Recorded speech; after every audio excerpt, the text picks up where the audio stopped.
It's a big game tomorrow. Any players going to be back available? And how's Marcus and Johnny Evans after the derby? So that's the good news. They recovered after the derby, so they are available. And for the rest, it's the same squad, apart from Omari Fossen. He dropped out. He has an injury. These issues don't really seem to show any signs of decreasing. When are you expecting players back? I mean, someone like Mason Mount, we haven't heard a timescale for a while. Harry Maguire, Aaron Wan-Bissaka, people like that. Mason Mount, I think he's in a good spell now, and he will return shortly. I think after the international break.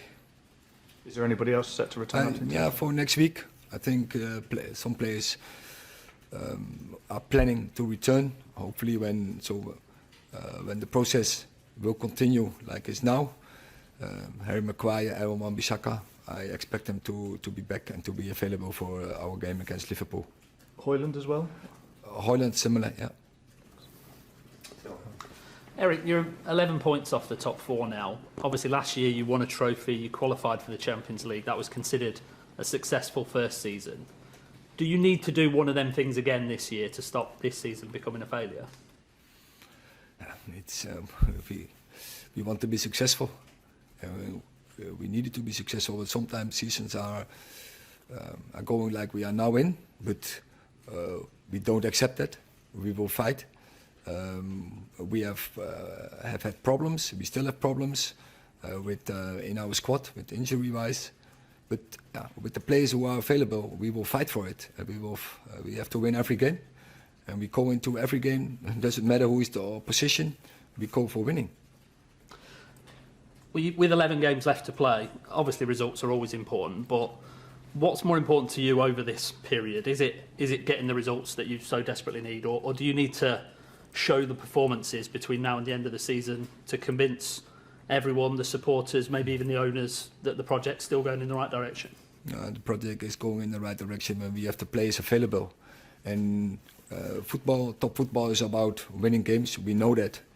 And so we're working and we keep working on better performances. We want to play to maximum levels, and we will have to do it with the players who are available and which are good players. It's only in some key positions you miss players who are they have a very high impact on the way we want to play. Just following up on that, then, Eric.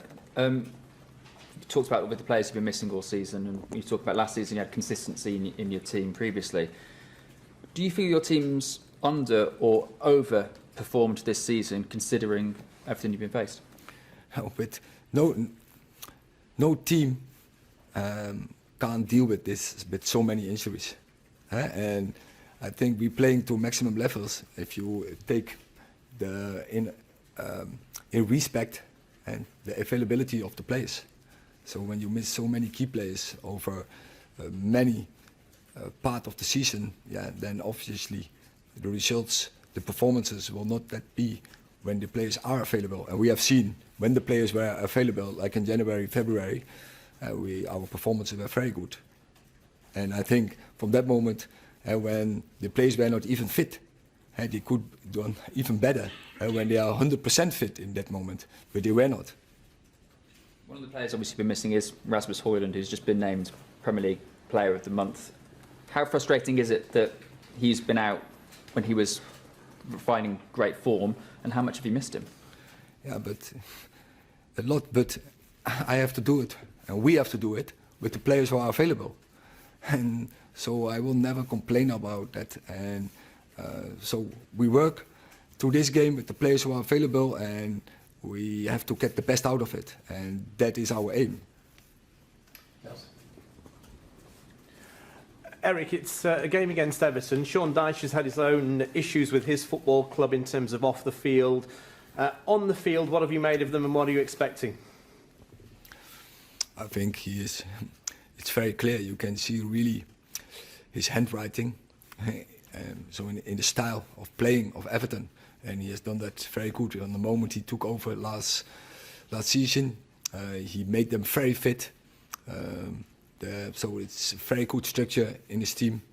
Yeah, so it's a very good team, and we know what to do to beat them. Last question in this section, Andy. Eric, you won 61 of your first 100 matches at Manchester United. You won a cup. That's a better record than Jurgen Klopp, than Arteta at Arsenal. And I know you don't want to use the injuries as an excuse, but to what extent have they derailed what was a pretty positive trajectory? It tells that we are in the right direction.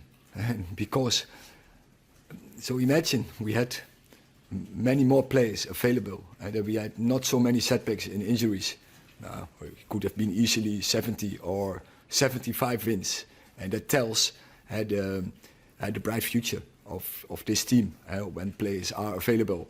Because if you compare it with other managers or other teams in the past who were in a built-up stage, or with previous managers in this big club, then you can see there is a bright future. And because also with I think it's a good balance in ages in the squad, where young players, middle-aged players, experienced players together. And imagine when they are available, as I said, we could have easily win from 100 games 75, and that's a big difference, I think, with the things, with the stats you mentioned.